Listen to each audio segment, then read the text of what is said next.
Hello दोस्तों, हम आपके लिए ला चुके हैं प्रश्नावली 12.1 का 5वां सवाल। क्योंकि अभी हम अगले प्रश्नावली में 4 प्रश्न तक कर चुके हैं, आज उसके आगे प्रारंभ करते हैं। सवाल क्या कहता है, पढ़कर डायग्राम बनाकर फिर हम सॉल्व करेंगे। कहता है, एक घनाकार ब्लॉक के एक फलक को अंदर की ओर काटकर अर्धगोला गड्ढा इस प्रकार बनाया गया है कि अर्धगोले का व्यास घन के एक किनारे के बराबर है। शेष बचे ठोस का पृष्ठीय क्षेत्रफल ज्ञात कीजिए। पहले जो हमसे कहता है वो बनाते हैं, ठीक है। एक घनाकार ब्लॉक, पहले एक घनाकार ब्लॉक बनाते हैं। ब्लॉक मतलब होता है जैसे एक डिब्बा, माचिस का डिब्बा जैसे, उसी प्रकार एक हम बड़े डिब्बा बनाते हैं इसका।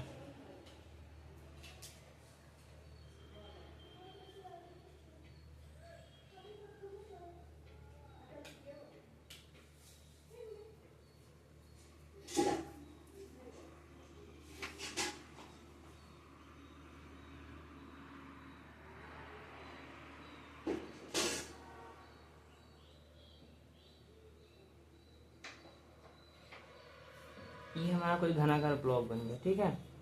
अब इस पे बोला है कि कोई अर्धगोलाकार, इसको काटते हैं अंदर से, ठीक है। मान लो हमने ये काटा, ये आकृति ऐसे कहीं, मान लो ये डिब्बा ऐसे कहीं अंदर गोला बना, ठीक है। काटने पर ये ऐसा कुछ बना अंदर की तरफ गड्ढा। हम इसको अलग से बना दिखाते हैं आपको। मान लीजिए ऊपर वाला हमारा फलक हो गया, इसी में एक ऐसा अर्धवृत्त बना और ये अंदर की तरफ ये अर्धवृत्त ये बना हमारा, ठीक है। ऐसी कुछ आकृति है।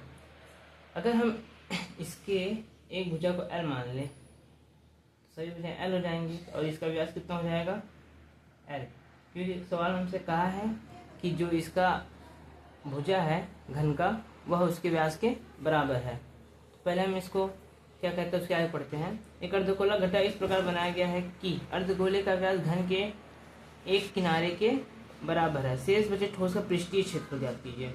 हमसे बोला है पूरा जितना बचा है इसका पृष्ठीय क्षेत्रफल बताना है। तो पहले हम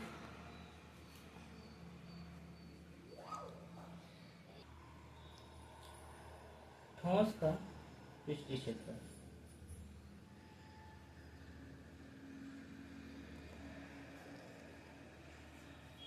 देखिए इसमें टोटल 6 फलक हैं, तो 6 भुजा का वर्ग, ठीक है। इसमें से हम वृत्त को क्या करते हैं, घटा देते हैं, क्योंकि ये फलक का इतना ही भाग हमें दिखेगा और ये इतना कट चुका होगा, तो इसको हम माइनस कर देते हैं पाई आर स्क्वायर प्लस। अब देखिए ये जो हमारा अर्धगोला बना है इसका क्षेत्रफल क्या होता है 2 पाई आर स्क्वायर, ठीक है। ये हमारा क्षेत्रफल का फॉर्मूला बन चुका है। अगर इसका हम त्रिज्या देखें तो कितना होगा L/2, ठीक है।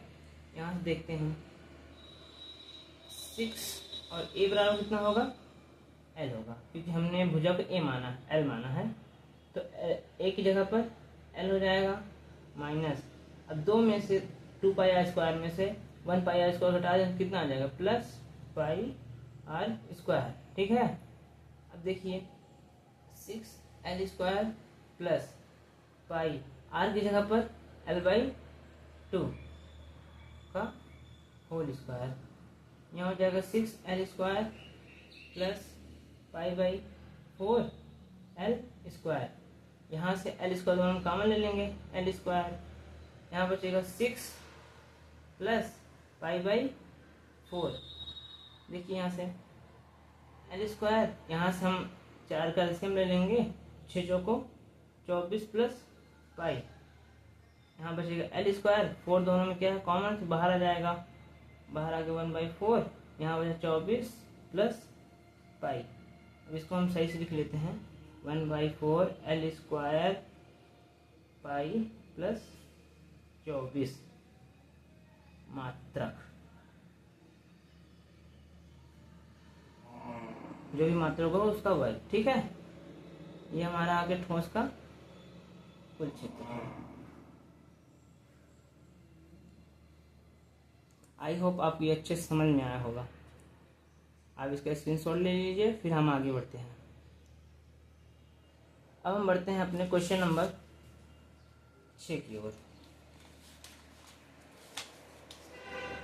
इसमें बोला है दवा का एक कैप्सूल एक बेलन के आकार का है। इसका सवाल इस प्रश्न का डायग्राम बुक में दिया हुआ है। हो सके तो आप अपने पास किताब रख कर पढ़ाई करें, वरना मैं तो सवाल लिख कर ही लाता हूँ। देखिए, पहले बोला है कैप्सूल बेलन के आकार का है। ये हमारा मान लीजिए हमारा कोई कैप्सूल है, ठीक है, जिसके दोनों ओर क्या लगा हुआ है, एक एक अर्धगोला लगा हुआ है। इसके दोनों ओर एक अर्धगोला लगा देते हैं, ठीक है। ये अर्धगोला, ये अर्धगोला बन गया हमारा, मान लीजिए ये, ठीक है। पूरी कैप्सूल की लंबाई 14 mm है। बोला हमसे जब कैप्सूल बना है पूरी उसकी लंबाई ही 14 mm है, ठीक है। और उसका व्यास, जो ये पूरा व्यास है इसका, ये दिया है 5 mm, ठीक है। तो इसका पृष्ठीय क्षेत्रफल पूछा है। तो पहले हम पृष्ठीय क्षेत्रफल ज्ञात करने के लिए क्या करेंगे, बेलन में एक ये दो अर्धगोलों को क्या कर देंगे, जोड़ देंगे, तो हमारा पूरा पृष्ठीय क्षेत्रफल आ जाएगा। पहले हम त्रिज्या देखते हैं, गोले की सॉरी अर्धगोले की त्रिज्या। अर्धगोले की त्रिज्या क्या होती है हम बता चुके हैं, व्यास का आधा होता है। तो आर बराबर डी है 5 और बटे में 2, त्रिज्या हमारी आ गई। और अब इसकी लंबाई कितनी हो जाएगी, अब देखिए 2.5 ये 2.5 ये,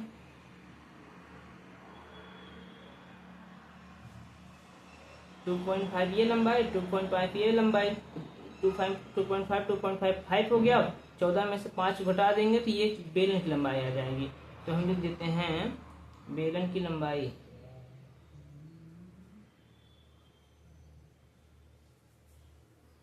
बेलन की लंबाई मतलब मान लो h, इसको ऊंचाई मान सकते हैं। ये हो जाएगा हमारी 14 - 5 = 9 mm। अब हम इसका कुल पृष्ठीय क्षेत्रफल ज्ञात करते हैं। तो कैप्सूल का पृष्ठीय क्षेत्रफल बराबर, पहले दो अर्धगोले, एक अर्धगोला होता है 2πr², 2 है इसलिए 2 का मल्टीप्लाई, प्लस एक बेलन का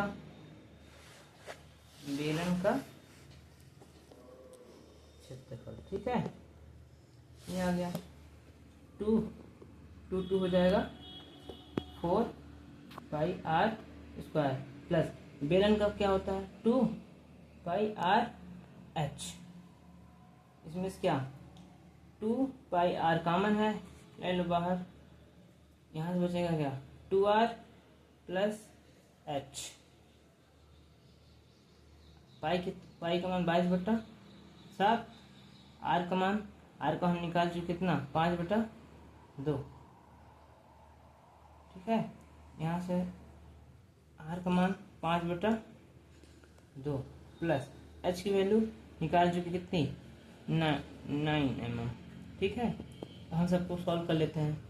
2 से 2 कैंसिल, 2 से 2 कैंसिल, यहाँ कितना बचा 22 पंचे 100, क्या 22 पंचे 110, 7 पहले से था ही। अब इसका देखिए यहाँ बचा है 5 + 9। अब देखिए 110/7 गुणन क्या आ गया 9 × 5 = 14, यहाँ 7 × 9 7, 7 दूनी 14, तो 11 दूना 22, 220 mm²। ये हमारा क्या है कैप्सूल का कुल पृष्ठीय क्षेत्रफल, ठीक है। आप स्क्रीनशॉट ले लीजिए, फिर हम आगे बढ़ते हैं।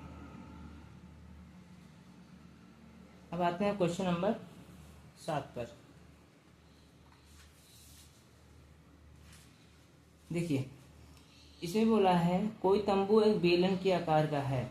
बोला है क्या, कोई तंबू बेलन के आकार का है। पहले हम बेलन बना लेते हैं, ठीक है। मान लेते हैं कोई हमारा ये तंबू है, ठीक है। बेलन के आकार का है जिस पर एक शंकु आध्यारोपित है। इस पे कोई शंकु लगा हुआ है, इस पे कोई शंकु लगा हुआ है। ये कोई शंकु बना देते हैं, ठीक है। यदि बेलनाकार भाग की ऊंचाई और व्यास क्रमशः मतलब होता है पहले जो दिया है ऊंचाई, फिर उसके बाद व्यास। पहले ऊंचाई कितनी दिया है 2.1 मीटर। यहाँ से यहाँ तक ऊंचाई जो दिया हुआ है वो 2.1 मीटर दिया हुआ है, ठीक है। और उसकी जो व्यास दिया हुआ है 4 मीटर। ये व्यास कितना है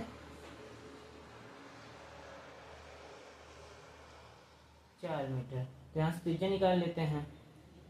r is equal to d/2, व्यास 4 बटे में 2, त्रिज्या हमारी 2 मीटर, ठीक है।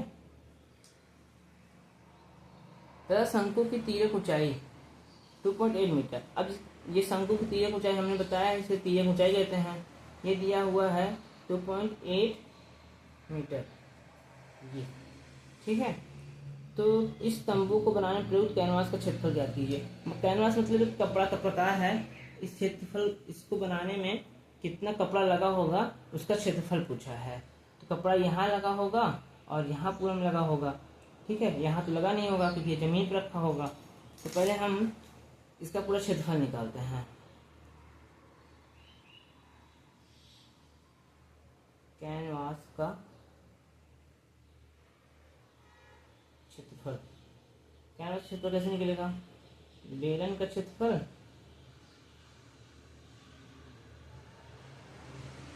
प्लस शंकु का क्षेत्रफल। बेलन क्षेत्रफल होता है 2πr/h, बेलन होता है πr/l। यहाँ से πr कॉमन, यहाँ बचेगा 2h प्लस l। यहाँ से इसका 22/7, r का मान आया है 2, h का मान है 2.1 प्लस l का मान है 2.8। 22×44 बटा में 7, 21×42 प्लस 2.8, ठीक है। 44/7 गुणे 4 2 6 1 7, 7.0, 7 7 कैंसिल, आ गया कितना 44 मीटर स्क्वायर। ये हमारा क्षेत्रफल आ गया, कैनवास का कपड़े का पूरा क्षेत्रफल आ गया। अब बोला है यदि, इसके आगे देखते हैं,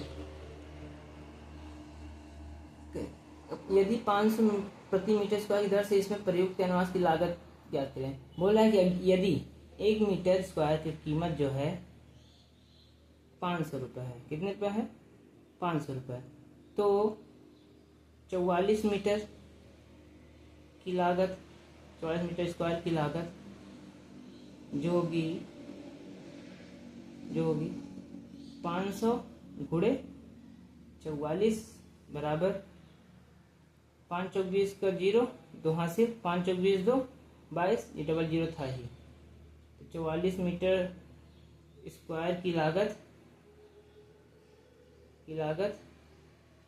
22,000 रुपये होगी, ठीक है। इसे हम कपड़ा खरीदते हैं तो अगर 1 मीटर का इतना हुआ तो 44 मीटर का इतना। आई होप आपको ये भी क्वेश्चन समझ में आया होगा। अब आते हैं हम इसके क्वेश्चन नंबर 8 पर।